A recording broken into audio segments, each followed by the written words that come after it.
আচ্ছা, আমরা আজকে কথা বলবো অ্যাড্রিনাল কর্টেক্সকে নিয়ে।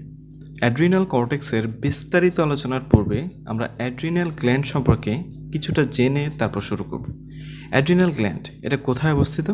অ্যাড্রিনাল গ্ল্যান্ড আমাদের কিডনির উপরে অবস্থিত বা কিডনির আপার পোলে অবস্থিত। তো যেহেতু এটা আমাদের কিডনির উপরে অবস্থিত, সেজন্য এটাকে আরও একটা নামে ডাকা হয়ে থাকে সুপ্রারিনাল গ্ল্যান্ড। আমাদের এই সুপ্রারিনাল গ্ল্যান্ড বা অ্যাড্রিনাল গ্ল্যান্ড এটা একটা এনক্যাপসুলেটেড অর্গান, মানে এটা একটা ক্যাপসিউল দ্বারা আবৃত থাকে এবং এটার ওয়েট হয়ে থাকে মোটামুটি 4 গ্রাম। এখন আমরা এখানে কি দেখতে পাচ্ছি? এখানে আমরা দেখতে পাচ্ছি আমরা আমাদের অ্যাড্রিনাল গ্ল্যান্ডের একটা ক্রস সেকশনকে, এবং এই ক্রস সেকশনে আমরা মূলত দেখার চেষ্টা করছি আমাদের অ্যাড্রিনাল গ্ল্যান্ডের হিস্টোলজিকে। তো তোমরা কি দেখতে পাচ্ছ? তোমরা দেখতে পাচ্ছ আমাদের অ্যাড্রিনাল গ্ল্যান্ডকে আমরা চাইলে মূলত 2 ভাগে ভাগ করতে পারি। অ্যাড্রিনাল গ্ল্যান্ডের বাইরের অংশটাকে বলি আমরা অ্যাড্রিনাল কর্টেক্স, এবং ভেতরের অংশটাকে বলি হচ্ছে অ্যাড্রিনাল মেডুলা। অ্যাড্রিনাল মেডুলা মূলত আমাদের অ্যাড্রিনাল গ্ল্যান্ডের মাঝখানের 20% জায়গা জুড়ে অবস্থিত থাকে, এবং বাকি 80% জুড়ে আমাদের অ্যাড্রিনাল কর্টেক্স অবস্থিত। তো প্রথমত আসো আমরা অ্যাড্রিনাল কর্টেক্স সম্পর্কে জানি। তোমরা দেখতে পাচ্ছ অ্যাড্রিনাল কর্টেক্স এর সবচাইতে বাইরের দিকের যেই অংশটা, সেই অংশটা দেখতে অনেকটা গ্লোমেরুলোসা এর মতো, যার ফলে আমাদের এই অংশটাকে বলা হয়ে থাকে জোনা গ্লোমেরুলোসা। এবং আমাদের এই জোনা গ্লোমেরুলোসা যে ধরনের হরমোন প্রডিউস করে থাকে, সে ধরনের হরমোনগুলোকে বলা হয়ে থাকে মিনারেলোকর্টিকয়েড। মিনারেলোকর্টিকয়েড বলতে কি বোঝায়? মিনারেল বলতে বোঝায় মূলত সোডিয়াম বা সল্টকে। তার মানে আমাদের এখান থেকে যেসব হরমোন প্রডিউস হবে সেগুলো আমাদের সোডিয়ামকে নিয়ে কাজ করবে। এবং একটা সবচাইতে ইম্পর্ট্যান্ট মিনারেলোকর্টিকয়েডসে তোমরা নাম জানতে পারো, সেটা হচ্ছে অ্যালডোস্টেরন। তার মানে সবচাইতে বাইরের যে অংশ অ্যাড্রিনাল কর্টেক্সের, সেটাকে আমরা বলি জোনা গ্লোমেরুলোসা। সেটা যে ধরনের হরমোন প্রডিউস করে সেগুলো হচ্ছে মিনারেলোকর্টিকয়েড। মিনারেলোকর্টিকয়েড মানে সেগুলো সোডিয়ামকে নিয়ে কাজ করে, এবং সবচাইতে ইম্পর্ট্যান্ট একটা মিনারেলোকর্টিকয়েড হচ্ছে অ্যালডোস্টেরন। দ্বিতীয়ত আসো, তোমরা এর পরবর্তীতে যেই অংশটা দেখতে পাচ্ছ অ্যাড্রিনাল কর্টেক্সের, সেটা দেখতে অনেকটা বান্ডেল বা ফেসিকেলের মতো। যেহেতু দেখতে অনেকটা বান্ডেল বা ফেসিকেলের মতো, সেহেতু এই লেয়ারটাকে বলা হয়ে থাকে জোনা ফেসিকুলাটা। এই জোনা ফেসিকুলাটা যে ধরনের হরমোন প্রডিউস করে থাকে সেগুলোকে বলা হয়ে থাকে গ্লুকোকর্টিকয়েড। গ্লুকোকর্টিকয়েড নাম থেকে তোমরা বুঝতে পারতেছো, এখান থেকে যেই হরমোনগুলো প্রডিউস হবে সেগুলো মূলত আমাদের গ্লুকোজকে নিয়ে কাজ করবে। এবং সবচাইতে ইম্পর্ট্যান্ট একটা গ্লুকোকর্টিকয়েডের তোমরা নাম জানতে পারো, সেটা হচ্ছে কর্টিসোল। তার মানে আমরা জোনা ফাসিকুলাটা থেকে সম্পর্কে জানলাম যে জোনা ফাসিকুলাটা দেখতে অনেকটা ফেসিক্যাল বা বান্ডেলের মতো। এটা গ্লুকোকর্টিকয়েড তৈরি করে, যেগুলো গ্লুকোজকে নিয়ে কাজ করে, এবং গ্লুকোকর্টিকয়েডের ভেতর একটা হচ্ছে কর্টিসোল। এবং তোমরা চাইলে এটাও জেনে রাখতে পারো যে জোনা ফাসিকুলাটা চাইলেই কিছু পরিমাণে অ্যান্ড্রোজেন বা সেক্স হরমোন প্রডিউস করতে পারে। এরপর আমরা আমাদের অ্যাড্রিনাল কর্টেক্সের সবচাইতে ভেতরের যে অংশটা দেখতে পাচ্ছি, এটা দেখতে অনেকটা নেটওয়ার্কের মতো বা দেখতে অনেকটা রেটিকুলামের মতো, যার ফলে এটাকে বলা হয়ে থাকে জোনা রেটিকুলারিস। এই জোনা রেটিকুলারিস যে ধরনের হরমোন প্রডিউস করে থাকে সেগুলোকে বলা হয়ে থাকে অ্যান্ড্রোজেন। অ্যান্ড্রোজেন মানে হচ্ছে সেক্স হরমোন। তার মানে আমাদের জোনা রেটিকুলারিস তৈরি করে থাকে অ্যান্ড্রোজেন বা সেক্স হরমোন। তাহলে দেখো, অ্যাড্রিনাল কর্টেক্সের সবচাইতে বাইরের অংশকে বলা হয়ে থাকে জোনা গ্লোমেরুলোসা, মাঝখানের অংশকে বলা হয়ে থাকে জোনা ফেসিকুলাটা, এবং অ্যাড্রিনাল কর্টেক্সের সবচাইতে ভেতরের অংশকে বলা হয়ে থাকে রেটিকুলারিস। তার মানে আমরা মনে রাখতে পারি GFR, গ্লোমেরুলার ফিল্ট্রেশন রেট। অবশ্যই আমরা এখানে গ্লোমেরুলার ফিল্ট্রেশন রেটকে বুঝাচ্ছি না, আমরা বুঝাচ্ছি জোনা গ্লোমেরুলোসা, তারপরে থাকবে জোনা ফেসিকুলাটা, এবং তারপরে থাকবে জোনা রেটিকুলারিস। এখন মিনারেলোকর্টিকয়েড, গ্লুকোকর্টিকয়েড, অ্যান্ড্রোজেন, এদেরকে আমরা কীভাবে মনে রাখবো? আমরা মনে রাখবো মিনারেলোকর্টিকয়েড দিয়ে আমরা মনে রাখবো যে সবচাইতে বাইরের স্তর মূলত কাজ করবে আমাদের সল্টকে নিয়ে, যেটা হচ্ছে মিনারেলোকর্টিকয়েড। তারপরের যেই অংশ মানে হচ্ছে জোনা ফেসিকুলাটা, সেটা কাজ করবে আমাদের সুগারকে নিয়ে। সুগার হচ্ছে আমাদের গ্লুকোজ মানে গ্লুকোকর্টিকয়েড। এবং সবচাইতে ভেতরের যে অংশ সেটা কাজ করবে আমাদের সেক্সকে নিয়ে। তার মানে 3টা S: সল্ট, সুগার, সেক্স। যত আমরা বাইরে থেকে ভেতরের দিকে আসবো তত আমরা এগুলো পাবো। বাইরে সল্ট পাবো, মানে হচ্ছে বাইরে মিনারেলোকর্টিকয়েড পাবো, মাঝখানে আমরা সুগার পাবো, মানে হচ্ছে আমরা গ্লুকোকর্টিকয়েডকে পাবো, এবং সর্বশেষ ভেতরে আমরা পাবো হচ্ছে সেক্স বা সেক্স হরমোনকে, যেটা হচ্ছে অ্যান্ড্রোজেন। এবং সর্বশেষ সবচাইতে মাঝখানের যে অংশটা তোমরা দেখতে পাচ্ছ, এটাকে বলা হয়ে থাকে যে অ্যাড্রিনাল মেডুলা। আমাদের এই অ্যাড্রিনাল মেডুলার ভেতরে যেসব সেল থাকে সেগুলোকে বলা হয়ে থাকে ক্রোমাফিন সেল। আমাদের এই ক্রোমাফিন সেলগুলা ক্যাটাকোলামিন তৈরি করে থাকে। ক্যাটাকোলামিন মানে কি? ক্যাটাকোলামিন মানে হচ্ছে নর এপিনেফ্রিন এবং এপিনেফ্রিন। তার মানে আমাদের অ্যাড্রিনাল মেডুলা এপিনেফ্রিন বা নর এপিনেফ্রিন তৈরি করে, যেগুলোকে বলা হয়ে থাকে যে ক্যাটাকোলামিন, এবং তাদের যে সেলগুলা সেগুলা ক্রোমাফিন সেল, সি। এবং তোমরা চাইলে জেনে নিতে পারো আমাদের এই অ্যাড্রিনাল মেডুলা এটা মূলত আমাদের নিউরাল ক্রেস্ট থেকে ডিরাইভড হয়ে থাকে। মানে এটা অ্যাক্টোডার্ম বা সবচাইতে বাইরের যেই লেয়ার, সেই লেয়ারটা থেকে ডেভেলপ হয়ে থাকে।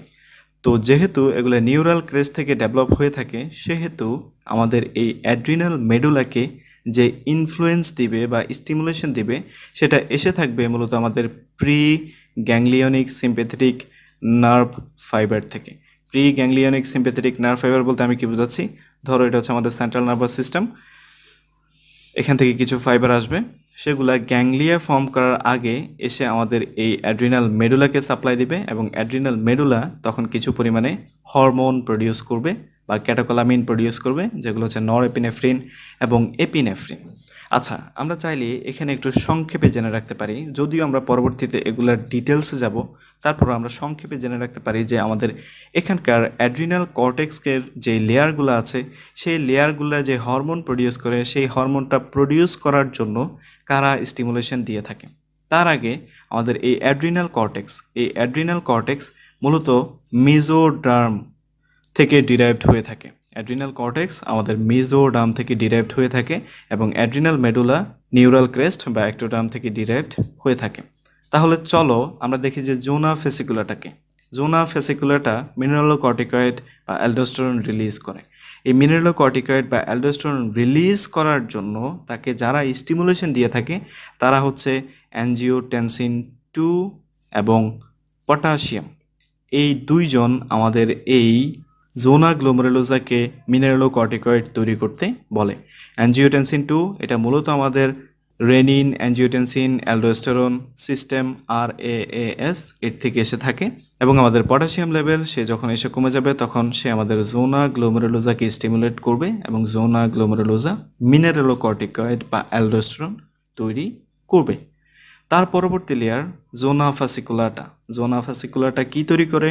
গ্লুকোকর্টিকয়েড বা কর্টিসল। এই জোনা ফেসিকুলাটাকে গ্লুকোকর্টিকয়েড বা কর্টিসল তৈরি করার জন্য যেই স্টিমুলেশনটা দিবে সেটা হচ্ছে ACTH, অ্যাড্রেনোকর্টিকোট্রপিক হরমোন। এই অ্যাড্রেনোকর্টিকোট্রপিক হরমোন এ কোত্থেকে এসে থাকে? এ মূলত আমাদের অ্যান্টেরিয়র পিটুইটারি থেকে এসে থাকে। এবং সর্বশেষ আমাদের জোনা রেটিকুলারিস। এই জোনা রেটিকুলারিস কি প্রডিউস করে? অ্যান্ড্রোজেন বা সেক্স হরমোনগুলো প্রডিউস করে, এবং এই যে সেক্স হরমোন প্রডিউস করবে তার জন্য তাকে স্টিমুলেশনটা কে দিয়ে থাকে? সেটাও আমাদের ACTH বা অ্যাড্রেনোকর্টিকোট্রপিক হরমোন, যেটা কোত্থেকে প্রডিউস হয়? যেটা আমাদের অ্যান্টেরিয়র পিটুইটারি থেকে প্রডিউস হয়। তাহলে তোমরা একটা বিষয় লক্ষ্য করলা যে আমাদের জোনা ফেসিকুলাটা এবং জোনা রেটিকুলারিস এরা যেসব হরমোন প্রডিউস করে, সেসব হরমোন প্রডিউস করার জন্য তাদের স্টিমুলেশনটা হচ্ছে অ্যাড্রিনোকর্টিকোট্রপিক হরমোন। এখন যখন জোনা ফেসিকুলাটা জোনা রেটিকুলারিস এনাফ পরিমাণে ওইসব হরমোন তৈরি করে ফেলবে, তখন ওইসব হরমোনের আর যাতে ফার্দার প্রোডাকশন না হয় তার জন্য একটা ফিডব্যাক মেকানিজম অবশ্যই প্রয়োজন। এবং তোমরা এই জায়গাটাতে অবশ্যই মনে রাখবা যে আমাদের এই অ্যাড্রেনোকর্টিকোট্রপিক হরমোন যাতে সিক্রেট না হয় বা কম পরিমাণে সিক্রেট হয়, এর জন্য আমাদের এই অ্যাড্রেনোকর্টিকোট্রপিক হরমোনকে যে ইনহিবিট করতে হবে, এই কাজটা মূলত করে থাকে আমাদের কর্টিসল। কখনোই আমাদের অ্যান্ড্রোজেন বা সেক্স হরমোনগুলো অ্যান্টেরিয়র পিটুইটারিতে গিয়ে আমাদের ACTHকে ইনহিবিট করে না। তার মানে আমি কি বললাম? জোনা ফেসিকুলাটা রেটিকুলারিস এখান থেকে কর্টিসল এবং অ্যান্ড্রোজেন বা সেক্স হরমোনগুলো প্রডিউস হয়, বাট এগুলো যখন এনাফ পরিমাণে প্রডিউস হয়ে যায়, এদের যে নেগেটিভ ফিডব্যাক মেকানিজম, সেই নেগেটিভ ফিডব্যাক মেকানিজমে শুধুমাত্র কর্টিসল কাজ করবে, কিন্তু অ্যান্ড্রোজেন কাজ করবে না। এছাড়াও আরেকটা গুরুত্বপূর্ণ কথা, আমাদের এখানের এই যে জোনা রেটিকুলারিস এই কী তৈরি করে? এই আমাদের সেক্স হরমোনগুলো তৈরি করে। কিন্তু তোমরা অবশ্যই মনে রাখবা, follicle stimulating hormone FSH, luteinising hormone LH এবং আমাদের গোনাডোট্রপিন রিলিজিং হরমোন, এই হরমোনগুলা কোনোভাবেই আমাদের এই জোনা রেটিকুলারিসকে স্টিমুলেট করে না। আমাদের এই এফএসএইচ, এলএইচ, জিএনআরএইচ এই হরমোনগুলা কোনোভাবেই আমাদের এই জোনা রেটিকুলারিসকে স্টিমুলেট করে না, যদিও তারা অ্যান্ড্রোজেন প্রডিউস করে থাকে। তার মানে আমরা জানলাম যে জোনা গ্লোমেরুলোজা সে কি প্রডিউস করছে? মিনারেলোকর্টিকয়েড, জোনা ফাসিকুলাটা, গ্লুকোকর্টিকয়েড, জোনা রেটিকুলারিস, অ্যান্ড্রোজেন বা সেক্স হরমোন। এখানেই চাইলে আমরা আরও একটা গুরুত্বপূর্ণ কথা জানতে পারি যে আমাদের এই মিনারেলোকর্টিকয়েড বা অ্যালডোস্টেরনকে বলা হয়ে থাকে লাইফ সেভিং হরমোন। মানে আমাদের লাইফ সার্ভাইভাল করার জন্য আমাদের এই অ্যালডোস্টেরন খুবই প্রয়োজন। তার মানে কোনো কারণে যদি আমাদের জোনা গ্লোমেরুলোজা ডিসফাংশন হয়ে যায়, জোনা গ্লোমেরুলোজা কাজ করতে না পারে, তাহলে আমরা লাইফ সার্ভাইভ করতে পারবো না, মানে আমরা ডেথ এর দিকে চলে যাব।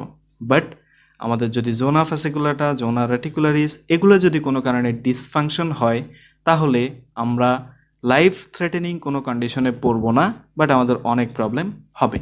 তার মানে আমাদেরকে অবশ্যই মনে রাখতে হবে যে জোনা গ্লোমেরুলোজা আমাদের লাইফ সার্ভাইভালের জন্য খুবই গুরুত্বপূর্ণ। বাট জোনা ফাসিকুলাটা এবং জোনা রেটিকুলারিস যদি কোনো কারণে ডিসফাংশন হয়ে যায়, কাজ করতে না পারে, তাহলে আমাদের ডেথ হবে না, বাট অন্য অনেক প্রবলেম হবে। কিন্তু যদি জোনা গ্লোমেরুলোজা কোনো কারণে ডিসফাংশন হয়ে যায়, তাহলে আমাদের ডেথ ছাড়া আর কোনো উপায় নেই। এখানেই চাইলে আরেকটা ট্রিকি কোয়েশ্চেন শিখে রাখা যায় যে দেখো, আমাদের জোনা গ্লোমেরুলোজা যে মিনারেলোকর্টিকয়েড তৈরি করবে, তার জন্য তাকে স্টিমুলেশন কে দিচ্ছে? একটু আগেই বললাম, তার জন্য তাকে স্টিমুলেশন দিচ্ছে মূলত আমাদের অ্যাঞ্জিওটেনসিন 2 এবং লো পটাশিয়াম লেভেল। এবং আমাদের এই জোনা ফাসিকুলাটা, রেটিকুলারিস এদেরকে কে স্টিমুলেশন দিচ্ছে? এদেরকে স্টিমুলেশন দিচ্ছে আমাদের অ্যান্টেরিয়র পিটুইটারি থেকে আসা অ্যাড্রিনোকর্টিকোট্রপিক হরমোন বা ACTH। তাহলে আমরা দেখতে পাচ্ছি যে আমাদের অ্যান্টেরিয়র পিটুইটারির উপরে ডিপেন্ড করে আমাদের জোনা ফাসিকুলাটা, জোনা রেটিকুলারিস। যদি আমাদের অ্যান্টেরিয়র পিটুইটারি থেকে ACTH রিলিজ হয়, তাহলেই তারা কাজ করতে পারে এবং তারা তাদের হরমোনগুলোকে প্রডিউস করতে পারে। কিন্তু জোনা গ্লোমেরুলোজা এর কাজ করার জন্য অ্যান্টেরিয়র পিটুইটারির প্রয়োজন নেই। তাহলে একটা ফেমাস কোয়েশ্চেন যে যদি কোনো কারণে আমরা আমাদের অ্যান্টেরিয়র পিটুইটারি বা পুরো এই পিটুইটারিকে কোনো কারণে যদি মস্তিষ্ক থেকে আলাদা করে ফেলি, যদি এটা ডিসফাংশন হয়ে যায়, তাহলেও কেন আমরা বেঁচে থাকবো? তাহলেও আমরা বেঁচে থাকবো এজন্যই যে আমাদের জোনা গ্লোমেরুলোজা এই অ্যান্টেরিয়র পিটুইটারির উপর ডিপেন্ড করে না। আর জোনা গ্লোমেরুলোজা হচ্ছে লাইফের জন্য খুবই ইম্পর্ট্যান্ট।